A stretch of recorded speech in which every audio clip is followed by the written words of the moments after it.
Hello everyone and welcome to the channel. In today's video, I'm going to guide you through how to fix the "Sorry, we are unable to handle your request at this time" error on the Rockstar Games launcher. This is usually caused by a corrupt local profile or a temporary IP block. This process is straightforward, so let's jump right into it. The most common fix is to reset the launcher's local files. Don't worry, this won't delete your installed games or save data, just the temporary launcher settings. First, close the Rockstar Games launcher completely. Check your taskbar to make sure it isn't running in the background. Open your File Explorer and go to your Documents folder. Look for the folder named Rockstar Games. Open it, and you will see a folder inside called Social Club. Right-click on the Social Club folder and delete it. Note, if you are nervous about deleting it, you can just rename it to Social Club_old. The launcher will create a fresh new one automatically.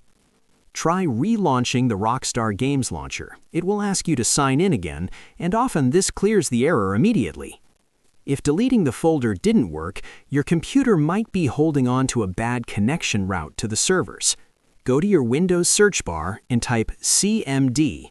Right-click on Command Prompt and select Run as Administrator. We're going to type two commands. First, type ipconfig //flushdns and hit Enter. You should see a message saying the cache was successfully flushed. Next, type netsh /winsock /reset and hit Enter. Restart your computer to apply these changes. Finally, if you are still seeing the error, your home IP address might be temporarily flagged or blocked by Rockstar's security bot. To test this, disconnect your PC from your home Wi-Fi. Turn on the mobile hotspot feature on your phone and connect your PC to that instead. Open the launcher and try to sign in. If it works, it confirms your home IP was the issue. You can verify the game works, then switch back to your normal Wi-Fi. Often, the successful login unblocks you. Alternatively, if you have a VPN, try turning it on or off if it was already on to change your IP address.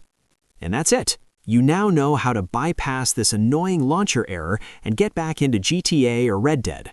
I hope you found this guide helpful. If you did, please give this video a thumbs up, share it with your friends, and subscribe to the channel for more tutorials.